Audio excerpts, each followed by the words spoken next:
네, 사람들 중에서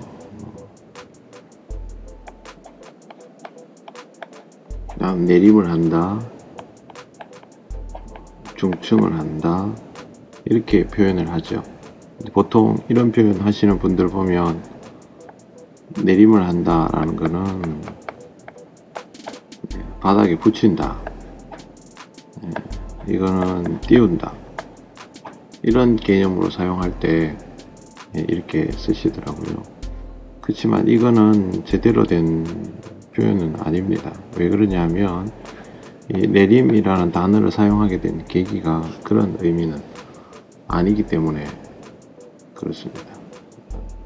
내림이라는 말을 쓰게 된 것은 입질이 올림이 아니고 내림으로 표현된다고 해서 내림이라는 이름을 붙이기를 시작했습니다. 근데 이 낚시는 일본에서 들여온 방식은 아니었고요. 다른 경로를 통해서 들어왔는데 그냥 바닥 낚시, 전통 바닥 낚시죠. 올림 낚시 하다가 입질이 반대 방향이다 하니까 그냥 올림의 반대말은 내림, 이렇게 총칭이 돼버린 것이죠. 근데 우리 전통 낚시도 올림 낚시라고 사실은 표현하지 않습니다. 그냥 붕어 낚시죠. 붕어 낚시. 그래서 원래부터 있던 거니까 전통 붕어 낚시, 그렇게 표현하죠. 그러면 다른 건 몰라도 자기가 하고 있는 낚시에 대한 장르 구분은 좀 할 줄 알 필요가 있다고 생각을 합니다. 자, 우리가 공략하는 고기는 기본적으로 붕어입니다. 뭐 토종이든 떡붕어든 마찬가지입니다. 토종이라고 하지만 실제로 중국 북부 지역에 있는 붕어들, 우리 붕어랑 구별 안 됩니다. 그리고 일본에 있는 마부나도 마찬가지입니다. 떡붕어 우리나라에도 있고요. 다른 나라에도 떡붕어들 있습니다. 그러니까 기본적으로 우리가 하는 거는 붕어 낚시인데요. 이 붕어 낚시에서 제일 그동안 해오던 것이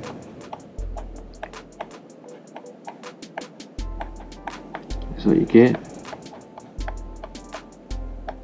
전통 붕어 낚시죠. 네, 이 중에 생미끼를 이용한 낚시도 있고 떡밥을 이용한 낚시가 있고요. 그 다음에 또 하나가 뭐냐 하면 이것도 역시 붕어 낚시인데 유입된 붕어 낚시죠. 네. 전통 붕어는 아니죠. 네, 유입된 붕어 낚시. 이 중에 우리가 소위 말하는 여기 생미끼 낚시는 없죠. 네, 여러분들이 들어보신 뭐 내림 낚시, 네, 뭐 그다음에 뭐 중층에 속고 보통 이렇게 장르를 이해를 하고 계신데 사실은 이 구분이 맞다라고 하기 어렵습니다. 일단 개념은 이렇게 구분하는 게 맞겠죠. 네, 그렇지만 총칭 붕어 낚시라고 부르고 이거는 일반적으로 그냥 붕어 낚시라고 부르면 좋을 것 같고요. 제가 이름을 바꿔 부른 것처럼 이 낚시는 붕어이지만 전층에서 낚시를 하니까 붕어 전층, 얘는 그냥 붕어 낚시, 이거는 바닥만 하잖아요. 그죠? 그러니까 이렇게 구별을 하는 게 맞을 것 같아요. 내림도 뭐 바닥만 하는 건 아니잖아요, 원래. 자, 그러면 자기가 구사하는 게 뭔지를 알 필요가 있는데, 대만 타이완식 낚시입니다. 타이완식 낚시가 우리나라로 바로 들어오기도 했고, 이건 이제 유피식 낚시 해가지고 들어오기도 했고, 그 다음에 중국을 통해서 우리나라로 들어왔습니다. 어떤 식으로 들어왔냐면 다 경기 낚시 방식으로 들어왔습니다. 실제로 경기 낚시에서 쓰던 방법이니까 경기 낚시에서 들어왔고, 중국에서도 경기 낚시에서 주로 사용했지만 중국 현지 사정에 맞게 조금 변형된 것들도 들어왔고, 이게 우리나라에서 입질이 그동안 하던 거랑 다르네, 내려가는 입질이네 해서 내림낚시라고 이름이 붙었습니다. 처음에 들어온 이 낚시는 모두 사실상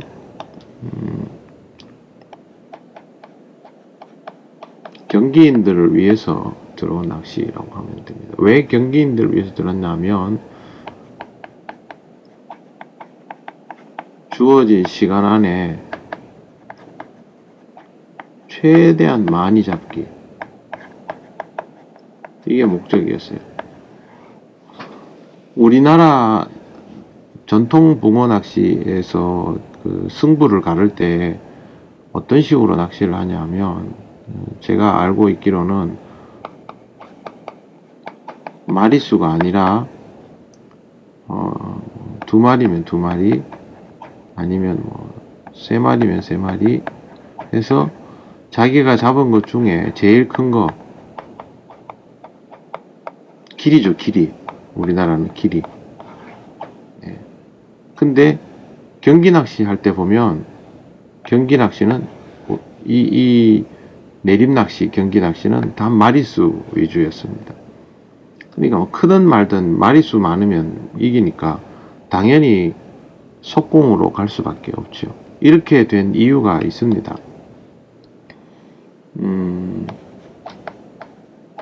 타이완 낚시 환경이 우리나라하고 완전히 다릅니다. 물고기 크기는 우리가 그 치어라고 부르는 고기들 있죠. 사이즈가 뭐 한 7cm, 한 10cm 내외 될까요? 이런 물고기들을 수심은 뭐 한 1에서 1.5m 될까? 이런 얕은 수심에 이런 물고기들을 바글바글하게 넣어 놓습니다. 그러면 경기 자체가 뭐냐면, 영상이 인터넷에 있을지 모르겠는데 예전에는 많았었는데, 던지고 얘들이 입질하면 꺼내고, 그러면 그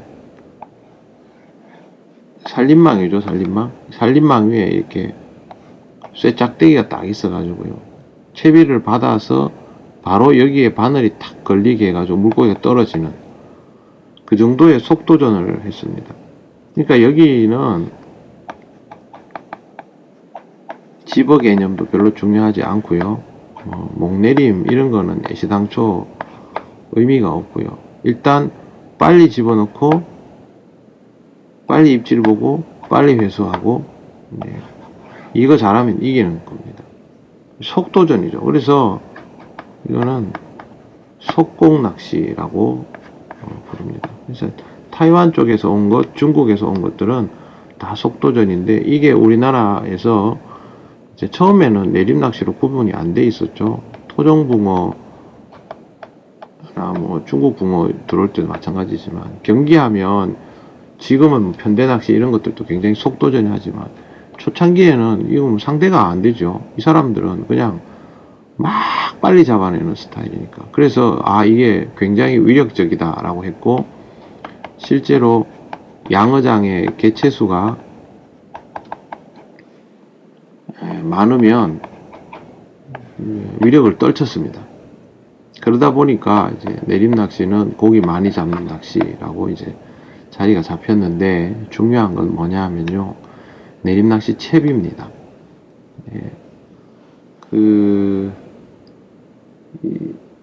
타이완식 낚시는 그런 시간당 기록도 있어요. 1시간에 250에서 300마리. 이 정도를 잡으려면 고기가 이미 바글바글 거려야 되죠. 근데 이러니까 보세요. 바늘 클 필요 없어요. 작으면 돼. 목줄 길 필요 없어요. 15에서 20 이면 충분해요.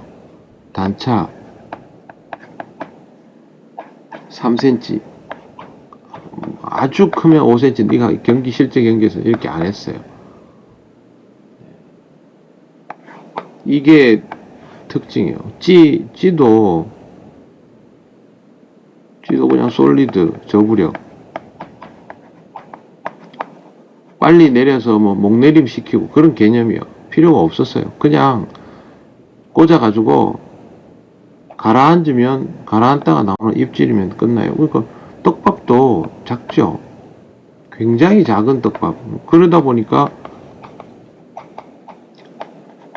훑어 달기 아시죠? 글루텐 훑어 달기. 예, 그런 낚시를 하게 되는 거예요. 그러니까 이 내림채비, 소위 그 타이완식 낚시는 이런 식의 공략을 하기 위해서 만들어진 채비이죠. 근데 이게 우리나라에 오면 환경이 달라지죠. 예.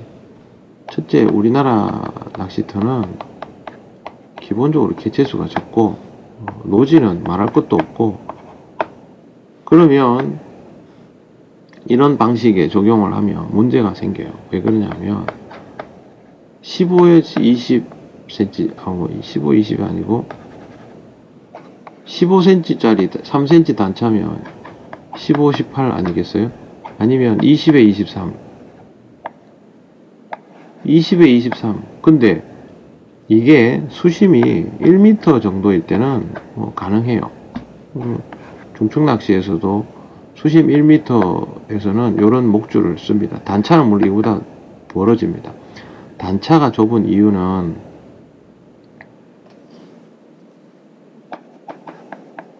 집어제와 먹이용의 동조 개념을 이용할 필요가 없어서 단차가 좁은 겁니다. 그러니까 이렇게 낚시를 하는 거죠. 그러니까 접근 자체가 다른 거예요. 낚시터가 다르니까 접근도 다른데, 중요한 건 우리나라 낚시터가 대만의 낚시터와 비슷하냐 아니면 일본에 있는 낚시터가 비슷하냐, 이것도 생각을 해봐야 되는 거죠. 거기서부터 접근을 하고 결국에는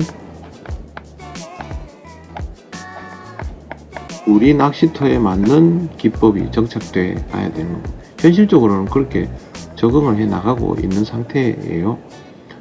그래서 지금 보시는 것처럼 이 타이완식 낚시가 우리나라에 들어왔지만 처음에는 이 기법이 그냥 모방을 했죠. 그러다 보니까 이런 것들을 고집을 하게 됐고, 거기에서 여러 가지 오류들이 많이 발생을 하게 됩니다. 그래서 첫째는 속공을 마음대로 할 수 없다는 것, 두 번째는 집어 개념이 필요해졌다는 것. 그러니까 목줄은 좀 더 길어졌죠. 근데 길어져도 20에 25. 지금 내림하시는 분들 목줄이 이보다 더 길죠. 네, 그거는 벌써 이 개념이 아닌 거예요. 그걸 잘 보셔야 돼요. 내가 지금 하는 낚시가 내림이라고 이름은 붙어 있는데 내림을 하는 건지 아니면 오히려 일본식 스타일에 가까운 건지는 알고 낚시를 해요. 그냥 이름만 내림 붙여놓고 하면 그게 내림이 되는 게 아니에요. 이미 그거는 다른 낚시인 거죠. 왜 그러냐면 기본 개념이 달라지기 때문에 그래요. 옛날에는 지금 제가 어느 날 보니까 내림 목줄이 길이가 점점 길어지더라고요. 단차도 5cm 이상은 안 벌어지는 걸 봤는데 이렇게 됐고요. 그 다음에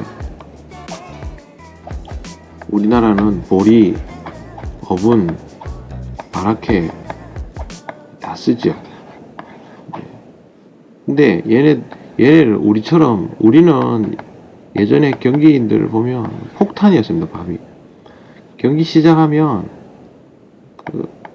맞는 표현인지 모르겠는데 까대기라 그래가지고 초반에는 몇 마리 잡지 않습니다. 왜 그러냐면 일단 고기를 내한테 고기가 흥분을 하든 말든 내한테 무조건 모아놓고 시작합니다. 왜?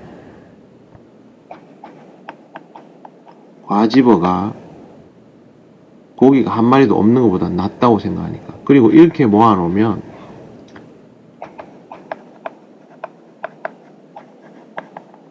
밀도를 높이면 그 타이완하고 비슷한 환경에 가까워지죠. 그 다음부터 입질 비슷한 것만 있으면 챔질하는 겁니다. 그러니까 이런 낚시가 된 거죠. 근데 달라진 게 뭐냐면 집어에 신경을 더 쓰게 된 거죠. 그러다 보니까 타이완식 낚시 옛날에 하던 그 양글루텐 훑어 달기 이런 개념에서는 더 나갔죠. 그래서 집어를 더 하게 되는 개념이 됐는데, 문제는 타이완식 낚시, 소위 내림 낚시의 첫 번째 큰 차이가 뭐냐면요,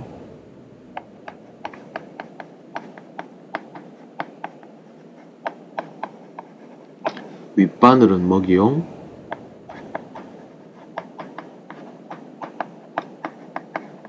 아랫바늘은 집어제입니다.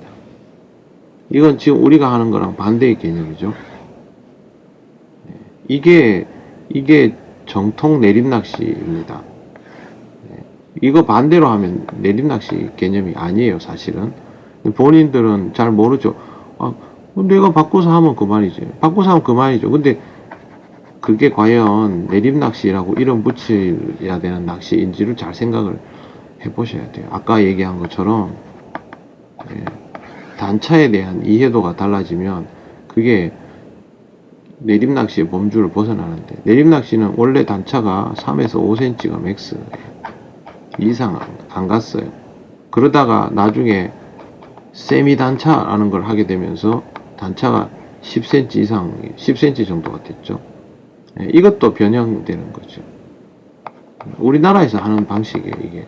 근데 이런 방식은 이미 일본에서 하고 있는 단차 속고줄이 개념이에요. 그러니까 그 개념을 차용한 거죠. 그러면 그게 내림이 아니에요. 왜 내림이 아니냐면 이거는 집어제가 윗바늘이에요. 세미는 벌써 거기서 달라진 거예요. 근데 내림은 집어제가 아랫바늘입니다. 왜 아랫바늘이 집어제냐 하면,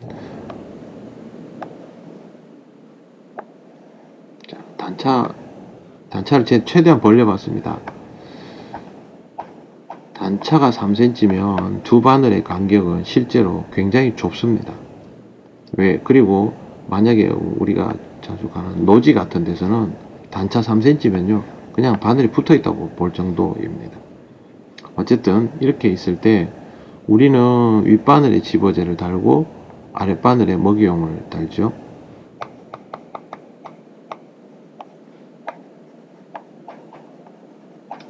이렇게 낚시를 합니다. 왜 이렇게 낚시를 하냐면 이 집어제가 풀리면서 찌가 올라가죠. 그러면 이 집어제가 풀어진 자리로 먹이용이 들어오는 개념입니다. 일본식 낚시는 이 집어와 동조 개념이 굉장히 중요하죠. 그래서 목내림, 되돌림 이런 표현들을 사용하죠.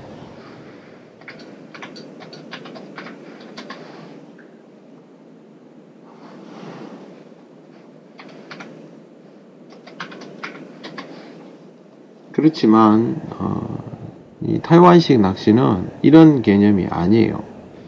집어는 그냥 모아놓는 겁니다. 모아놓는 거.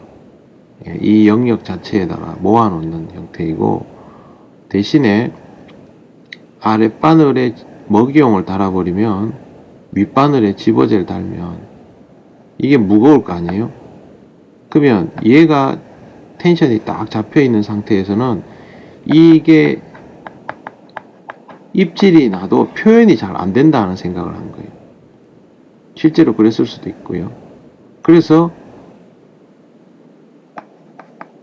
닷이라고 하죠. 그 배 밑에 내리는 거 이 닷 역할을 윗바늘이 아니라 아랫바늘에게 줘버리고 얘를 놀리게 된 거예요. 그래서 여기다가 집어제를 달고 이걸 먹이용으로 하면 바닥에 보통 내림낚시는 두 바늘을 다 이렇게 깊숙하게 붙이기보다는 얘가 붙었다 떨어졌다 하는 형태가 많거든요. 그래서 붙어서 입질 나오면 붙이고 떨어지면 떼서도 하고 하는데, 어쨌든 얘가 저항을 덜 받도록 하기 위해서 내림낚시는 아랫바늘에 집어제를 다는 게 기본입니다. 그러면 사실은 여기서 달라지는 거예요, 낚시가. 내가 윗바늘에 집어질 다나 아랫바늘에 집어질 다나에 따라서 내가 어떤 접근을 하나. 이름 내 마음대로 붙인다고 되는 게 아니고요. 다른 사람들이 다 붙여놨으니까. 내가 어떻게 접근하느냐에 따라서 내가 하는 낚시가 타이완식 낚시가 될 수도 있고 일본식 낚시가 될 수도 있는 거예요. 이건 구별을 좀 하고 낚시를 할 필요가 있지 않겠어요? 네, 그래서 이런 것들을 좀 나누어서 해요. 중국 사람들도 타이완식 낚시를 하는 사람이 있는가 하면 우리처럼 자신들만의 전통 낚시, 생미끼 낚시하고 이렇게 하는 경우가 있어요. 근데 노지에서는 이 낚시를 잘 안 해요. 우리나라에서는 희한하게 노지 바닥을 하는데도 바닥은 내림 이렇게 해서 왜 그러냐면 입질을 내림 입질을 보니까 당연히 입질은 뭐 8, 9할이 내림이죠. 근데 바닥에 내림을 하더라도 채비는 그 예전 타이완 속공 채비를 할 수가 없어요. 왜 그러냐 하면 기본적으로 수심에 따라 목줄의 길이가 더 길어져야 돼요. 너무 짧아요. 이 타이완식 낚시는 우리 환경에 맞는 방식이 아니에요. 목줄 길이가 보통 우리가 수심 3m를 기준으로 30에 36을 잡습니다. 그 다음에 집어 개념을 사용한다면 단차를 벌리는 게 좋아요. 왜 그러냐 하면 목내림의 폭, 되돌림 이런 걸 통해서 물속을 읽어가면서 낚시를 해야죠. 속공은 그럴 필요가 없어요. 그렇지만 우리는 그런 속공 낚시가 아니기 때문에 이 목내림 폭과 되돌림을 읽어가면서 대응을 하고 떡밥을 우리는 조정을 하지 않습니까? 터치를 맞추고 우리 이게 필요하거든요. 그 치어를 막 잡아내는 낚시가 아니기 때문에. 그래서 집어 개념에 대한 이해도 있어야 되고 목내림 폭 되돌림 나오고 하려면 목줄도 길어야 되지만 단차도 최소한 5cm 이상은 확보가 돼야 돼요. 그러니까 30에 36, 40에 47, 50에 58 이렇게 들어가죠. 이게 3m, 4m, 5m 이런 기준이 그냥 나온 게 아닙니다. 다 나름대로 공식이 있는 거고 여기서 더 줄어들면 그 다음부터는 단차를 6cm를 할 거냐 5cm를 할 거냐인데 예를 들어서 여기 더 줄이면 우리가 보통 어떻게 하냐면 25에 31 그 다음에 20에 25 자 이러면 내림하고 비슷한 목줄이 되죠. 이때 수심이 얼마냐 하면 1에서 1.5예요. 그러면 같은 개념이 되는 거예요. 치어가 바글바글하고 목내림이 안 되고 이러면 그때는 내림이랑 같은 채비가 되는 거예요. 그렇지만 이런 상황이 아닌데도 이 채비를 계속 한다는 거는 실제로 무슨 의미가 되냐면 내가 이 목줄 길이를 왜 쓰는지 모르는 거죠. 의미에 맞게 상황에 맞게 그래서 상황에 맞게 해야 돼요. 이걸 이해를 못하고 낚시를 하게 되면 내가 사용하는 게 이게 어디서 온 건지를 모른 채로 그냥 막 짬뽕을 해서 짬뽕도 일본 말인데 섞어서 해요.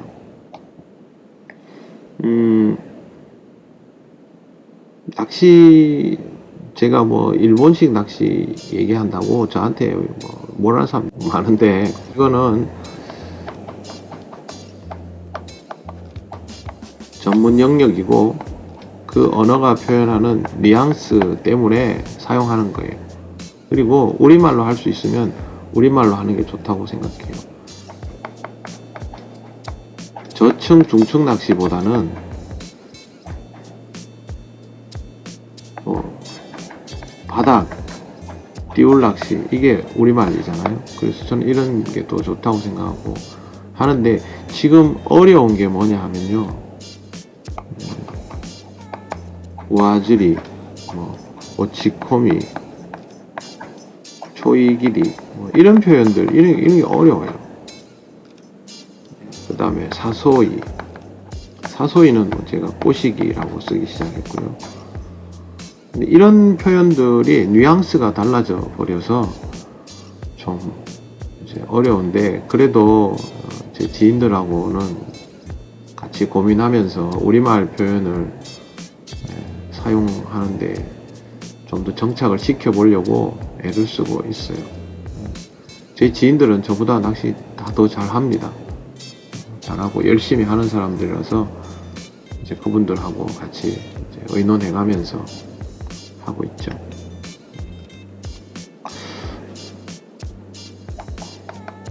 사용하는 채비도 같고요. 장비도 사실상 동일합니다. 찌도 거의 같은 찌를 사용합니다. 떡밥도 마찬가지고. 그러나 그렇다고 해서 낚시가 똑같다? 저는 아니라고 생각해요. 그리고 제가 예전에 저는 뭐 여러분들하고 이제 공유하려고 지금 사실은 거의 한 2달 동안 시간 날 때마다 내림 낚시에 대해서 따로 공부도 하고 타이완식 낚시, 중국식 낚시, 저 혼자는 뭐 논문을 썼는데, 저는 초반에 내림을 1년 정도 하다가 바로 1위로 넘어왔어요. 왜 넘어왔냐 하면,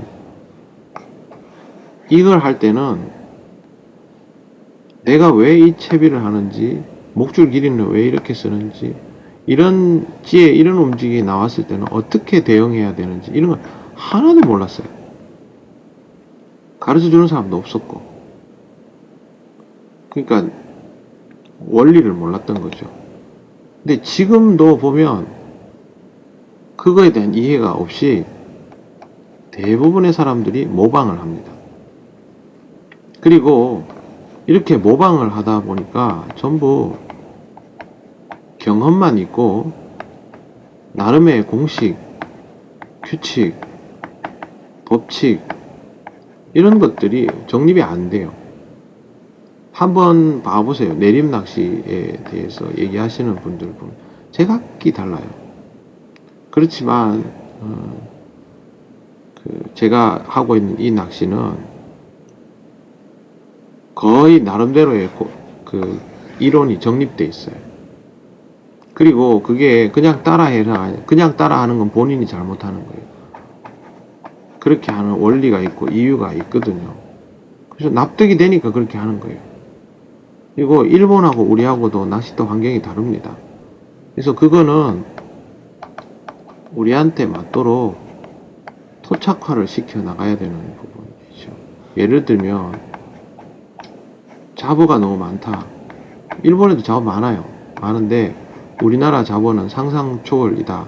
그러면 우리나라 잡어에 대응할 수 있는 방식이 되는 거예요. 일본 명인들도 우리나라에 와가지고 잡어를 상대해보고는 찌 부력을 더 올리는 분들도 있고 목줄을 줄이는 분들도 있고 떡밥의 변화를 주는 분들도 있어요. 근데 각기 나름대로 방식을 다 적응해서 해요. 하는데 기본에서 출발해서 가는 거죠. 우리도 마찬가지죠. 자, 그러면 대표적인 거 한번 말씀드려볼게요. 노지는 감자죠. 그러면 다 노지는 감자, 무조건 감자. 근데 여기다가 바라케 같은 거, 이런 거 어분류 넣으면 막 난리 난다 그래요. 노지는 감자라는 말도 잡어들이 덤비거나 치어들이 덤비면 관리가 어려워서 그래요. 실제로 잡어 치어가 줄어들 때는 이것도 다 먹어요. 이제 우리가 이제 노지는 감자 이렇게 특화를 시켜가지고 그냥 자리를 잡아버린 거죠. 근데 실제로 감자가 더 효과적이에요. 그러면 우리나라는 노지 낚시에서 감자를 얼마나 특화시켜서 구사할 수 있는지를 이제 연구를 해야 되는 거죠. 근데 우리는 어떤 식으로 낚시를 했나 하면 노지에서 감자 양당고, 그 다음에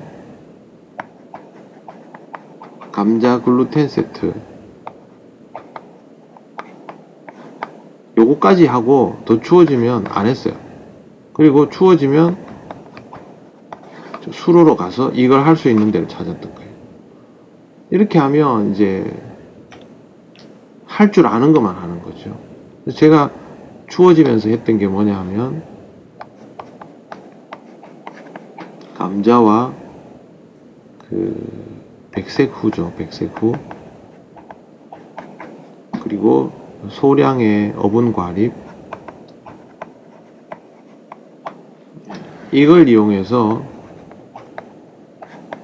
단차용 집어제를 해봤어요.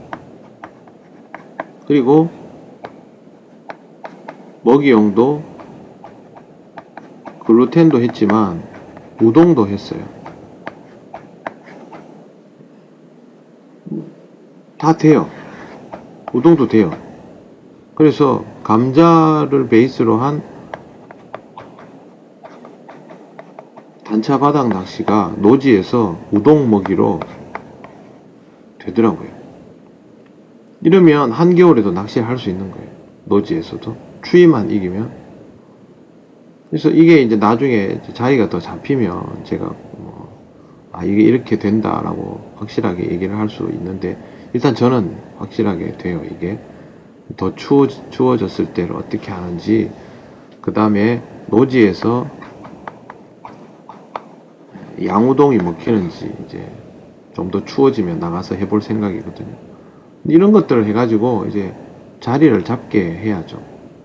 그러면서 우리나라에도 붕어 전층에 맞는 기법들, 기본 채비들이 정립이 돼야 됩니다. 실제로 지금 우리나라에서 사용하는 채비들은 나름대로 자리가 다 잡혔어요. 왜 그러냐면 옛날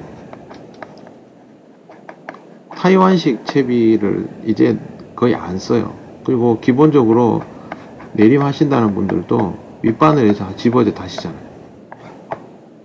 목줄 길이 늘었죠. 찌도 솔리드 쓰시지만 튜브도 쓰시죠. 두꺼운 것도 쓰시죠. 옛날에는 솔리드하고 극세 튜브만 썼고요. 그리고 이 타이완식은 바닥이랑 표층만 했어요. 지금 이렇게 안 하잖아요. 그러니까 토착화가 돼가고 있는 거죠. 그래서 앞으로는 무슨 낚시를 하든지 내림이면 내림, 내림이란 표현 저는 좀 그런데, 타이완식을 그대로 하든지 아니면 일본식을 그대로 하든지 하더라도 우리한테 맞춰서 토착화를 잘 시켜 나가는 게 필요하겠죠. 나는 내림이다 라고 하면서 실제로 그거 하는 거 보면 일본식 속구줄이를 구사하거든요. 저는 그러면 내림이라고 표현하면 안 된다고 봐요. 왜? 이 말은 타이완식 낚시를 설명하던 단어였어요.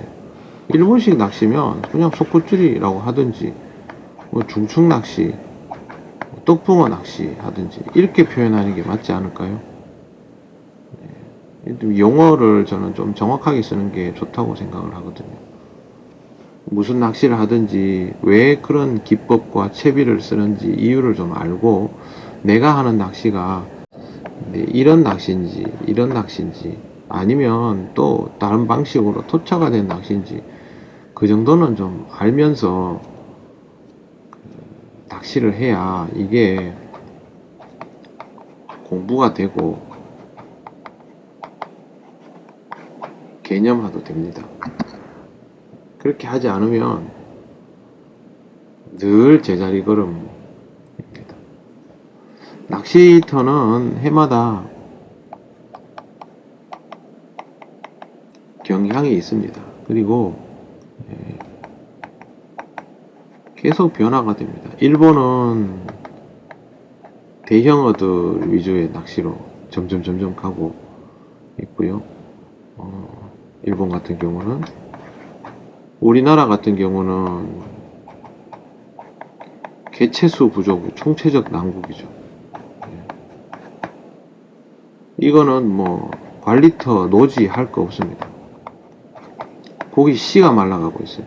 그러니까 제대로 된 낚시가 안 되는 거예요. 이 와중에도 고기 씨를 말려요, 우리나라는. 그리고 일본은 떡붕어 양식을 해가지고 공급을 합니다. 우리는 그것도 안 돼요. 그러니까 우리 낚시 환경을 우리가 계속 없애는 거지. 근데 하여튼 뭐 또 고기가 그래 맛있는지 많이들 드시더라고요. 낚시인들은 드시는 건 좋은데 이 관리해야 됩니다. 그리고 뭐 낚시터 하시는 분들도 알아서 관리해야죠. 관리 못하면서 이 낚시를 발전시켜 나갈 수가 없어요. 여기는 대형어라서 이제 여기에 맞는 방식이 필요하고, 우리는 개체수가 부족해서 그렇고, 실제로 개체수가 부족하고 대형어 이게 접근법이 비슷합니다. 그렇기 때문에 우리가 일본 낚시의 경향을 보면서 우리에게 맞는 부분이 뭔지, 틀린 부분이 뭔지, 다른 부분이 뭔지를 이제 알아가야 되는 거죠. 그게 이제 우리한테 맞추어서 하는 낚시이죠. 근데 이 사람들이 데이터에 목숨 거는 사람들이잖아요. 자기들 나름대로는 굉장히 정립된 것들이 있기 때문에 그걸 우리가 참고 삼아서 하면 우리는 더 쉽게 우리 거를 정립을 시킬 수가 있어요. 일본하고는 당연히 사이가 안 좋죠. 전 일본 싫어해요. 그렇지만 지금 내가 하는 낚시에 일본식 낚시법은 분명히 도움이 됩니다. 그리고 우리가 이 낚시를 때려치우지 않는 이상 이 정보는 써야죠. 써가지고 내 것으로 만들고 우리 낚시 환경을 살려야죠. 그래야 뭐 조구업체, 뭐 떡밥 회사 이것도 살죠. 일본 나빠 이러다가 다 안 해버리면 나중에 조구업체가 뭐가 다 없어져요. 그럼 전부 뭐 외국 거 들여와야죠. 지금 실제로 우리나라 그렇게 돼가고 있거든요. 그래서 이렇게 되지 않으려면 사실은 이런 거에 대한 생각들을 좀 하면서 할 필요가 있습니다.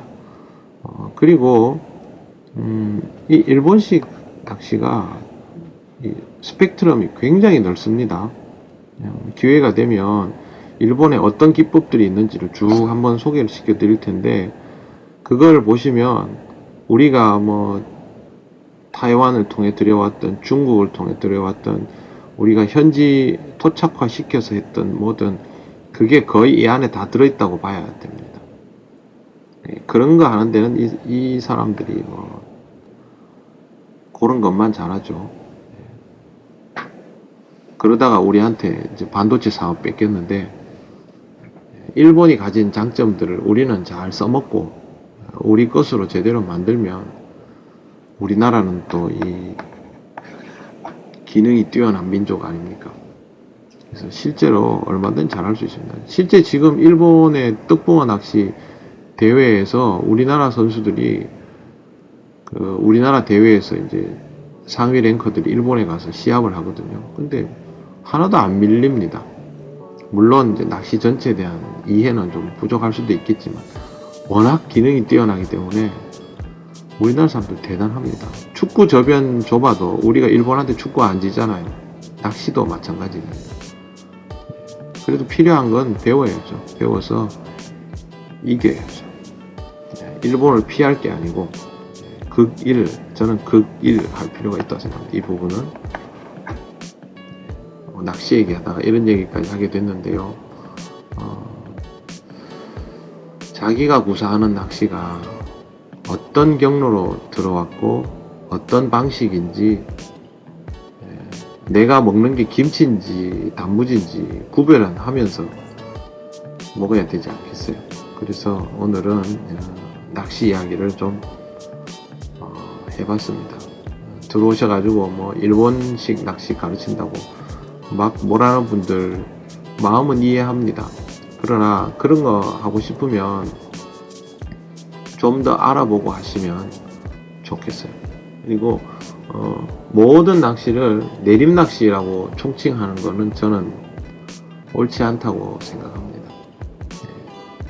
전통 붕어 낚시의 반대말은 붕어 전층이 맞는 접근법이라고 보고요. 그렇게 저는 앞으로도 표현을 사용을 할 생각입니다. 끝까지 시청해 주셔서 감사합니다. 다음에는 다양한 낚시 기법 어떤 것들이 있는지 소개만 한번, 저도 다 구사를 못합니다. 소개만 한번 시켜드릴까 싶어요. 견문을 넓힐 겸.